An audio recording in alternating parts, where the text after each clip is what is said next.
कुरखेडा येथील जिल्हा परिषद शाळेच्या आवारात आढळला 26 वर्षीय युवतीचा मृतदेह। राज्यात महिलांवरील अत्याचाराच्या घटनेचा संताप व्यक्त होत असताना कुरखेडा तालुका मुख्यालय मध्ये एका 26 वर्षीय युवतीचा मृतदेह जिल्हा परिषद शाळा परिसरात आढळून आला। आज सकाळी घटना उघड झाली आहे। सदर घटनेने शहरात खळबळ उडाली असून युवतीचे नाव ज्योती उर्फ चांदणी मसाजी मेश्राम, वय 26 वर्ष आहे।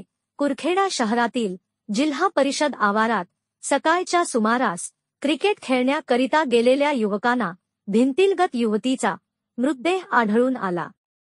याबाबतची माहिती शहरात पसरताच बघणार लोकांची गर्दी जमली होती। येथील उपविभागीय पोलीस अधिकारी रवींद्र भोसले व कुरखेडा पोलीस स्टेशनचे ठाणेदार महेंद्र वाघ यांनी आपल्या सहकर्मी पोलिसांच्या ताफ्यासह घटनेच्या ठिकाणी येऊन पंचनामा केला व मृतदेह ताब्यात घेऊन उपजिल्हा रुग्णालय कुरखेडा येथे पाठविला। युवतीच्या शरीराला कोणतेही खुणा व मार नाही अशी माहिती आहे, पण हा खून कशामुळे झाला आहे हे शवविच्छेदना नंतर स्पष्ट होणार आहे।